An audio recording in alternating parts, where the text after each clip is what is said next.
Hello friends, আসসালামু আলাইকুম। আইরিন পারভিন রেসিপিতে সবাইকে স্বাগত। চলে এলাম নতুন একটি রেসিপি নিয়ে। আজকে করে দেখাবো নারকেল দুধ দিয়ে চিংড়ি শাপলা ভাজি। এখন বাজারে প্রচুর শাপলা পাওয়া যাচ্ছে। আমরা মাঝে মাঝেই শাপলা রান্না করে থাকি। তো মাঝে মাঝে যদি আমরা একটু ফ্লেভার এবং স্বাদ চেঞ্জ করে একটু অন্যরকম করে শাপলাটা রান্না করি, তাহলে খেতেও স্বাদ লাগে এবং বোরিং লাগে না যে একই শাপলা মাঝে মাঝেই খাচ্ছি। ভিউয়ার্স, আমার রেসিপিগুলো ভালো লেগে থাকলে বন্ধুদের মাঝে বেশি বেশি শেয়ার করুন এবং নতুন নতুন রেসিপি পেতে আমার চ্যানেলটিকে সাবস্ক্রাইব করে ফেলুন। আপনার একটা লাইক, শেয়ার, সাবস্ক্রাইব আমার চ্যানেলটিকে অনেক দূর এগিয়ে নিয়ে যেতে পারে। চলুন মূল রেসিপিতে ফিরে যাই। এখানে এক মুঠো শাপলা নিয়েছি আমি। শাপলাটার খোসা ছাড়িয়ে ছোট ছোট টুকরা করে কেটে নিয়েছি এবং এটা ধুয়ে পরিষ্কার করে পানি ঝরিয়ে নিয়েছি। যে পাতিলায় সিদ্ধ করব সেটাতে বসিয়ে দিলাম, সামান্য একটু লবণ দিলাম এবং একটু পানি ছড়িয়ে দিলাম লবণের ওপরে, দিয়ে এটা ঢেকে মিডিয়াম হিটে সিদ্ধ করে নেব।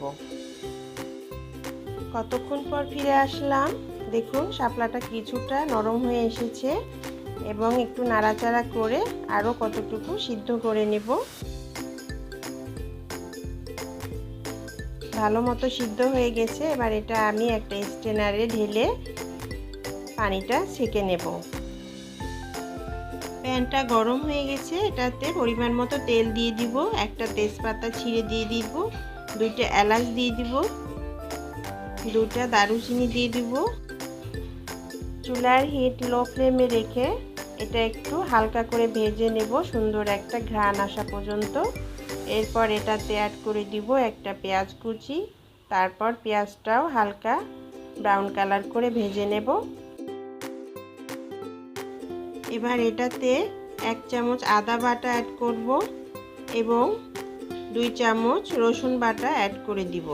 দিয়ে এটা একটু ভেজে নেব, এটার কাঁচা গন্ধটা চলে যাওয়া পর্যন্ত। এখানে হাফ চামচ মরিচের গুঁড়ো অ্যাড করে দিলাম, হাফ চামচ হলুদের গুঁড়ো অ্যাড করে দিলাম, দিয়ে একটু ভেজে নেব। তারপর এটাতে সামান্য একটু পানি অ্যাড করে দিব। হাফ চামচ ধনিয়ার গুঁড়ো অ্যাড করলাম, হাফ চামচ লবণ অ্যাড করে দিলাম, হাফ চামচ জিরার গুঁড়ো অ্যাড করে দিলাম। দিয়ে মশলাটা কতক্ষণ কষিয়ে নেব। সামান্য একটু পানি অ্যাড করে দিব, দিয়ে কষাবো। মশলাটা ভালো মতো কষিয়ে নিয়ে এটাতে সিদ্ধ করে রাখা সিমের বিচি অ্যাড করে দিলাম, দিয়ে এটা একটু কষিয়ে নেব। এরপর এটাতে কিছু চিংড়ি অ্যাড করে দিব। চিংড়িটা আগে পরিষ্কার করে ধুয়ে পানি ঝরিয়ে রেখেছিলাম। এবার আর পানি দিব না, এটাতে নারিকেলের দুধ অ্যাড করে দিলাম হাফ কাপ। এবার এটাতে 3 চামচ নারিকেল কোড়া অ্যাড করে দিলাম, দিয়ে একটু নেড়ে নেব। তারপর এটাতে 1 চামচ নারকেল বাটা অ্যাড করে দিলাম, দিয়ে এটা ভালো করে মিশিয়ে কতক্ষণ কষিয়ে নিয়ে এটাতে হাফ চামচ গরম মশলার গুঁড়া অ্যাড করে দিলাম, দিয়ে আবার নেড়েচেড়ে কতক্ষণ কষাবো। এবার হাফ মগ নারকেলের দুধ অ্যাড করে দিলাম, দিয়ে চিংড়ি মাছটা এবং মশলাটা ভালো করে কষিয়ে নেব।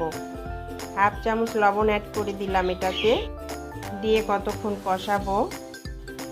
এবার তেল ভেসে উঠেছে, মাছগুলো কষানো হয়ে গেছে। তো এবার মাছগুলো উঠিয়ে নেব একটা বাটিতে।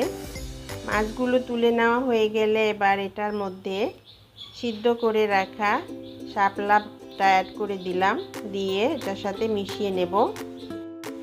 শাপলাটা দিয়ে মশলার সাথে ভালোভাবে নেড়েচেড়ে মিশিয়ে নেব। নিয়ে কতক্ষণ রান্না করব। কতক্ষণ রান্না করার পর ফিরে আসলাম। এটাতে এবার অ্যাড করে দিব 4টা গোটা কাঁচা মরিচ ছড়িয়ে দেব। এবার এটাতে 3 চামচ সরিষার তেল ছড়িয়ে দেব চারপাশ দিয়ে। কাঁচা সরিষার তেল ছড়িয়ে দিলে দারুণ একটা ঘ্রাণ আসে। আর কষিয়ে রাখা চিংড়িগুলো এটার মধ্যে অ্যাড করে দিব। নারিকেল কোড়া এবং নারিকেলের দুধ দেওয়ার কারণে শাপলা ভাজি থেকে এত সুন্দর একটা ঘ্রাণ আসছে এবং এতটাই টেস্টি হয়েছে। আর এই টেস্টটা পেতে হলে অবশ্যই আপনাদেরকে বাসায় এই রেসিপিটা ট্রাই করতে হবে এবং ট্রাই করে দেখে জানাবেন কেমন হয়েছে। শাপলা ভাজিটা মোটামুটি হয়ে গেছে। এবার ঢাকনা দিয়ে ঢেকে চুলার আঁচ বন্ধ করে দিয়ে রেস্টে রেখে দিব কতক্ষণ। এবার পরিবেশন করে নেব শাপলা ভাজিটা। ভিউয়ার্স, গরম ভাতের সাথে এই শাপলা ভাজিটা অবশ্যই ট্রাই করে দেখবেন। আর ভালো লাগলে আমার চ্যানেলটিকে বেশি বেশি করে লাইক, শেয়ার, সাবস্ক্রাইব করবেন। সবাই ভালো থাকবেন এবং আমার জন্য দোয়া করবেন। আল্লাহ হাফেজ।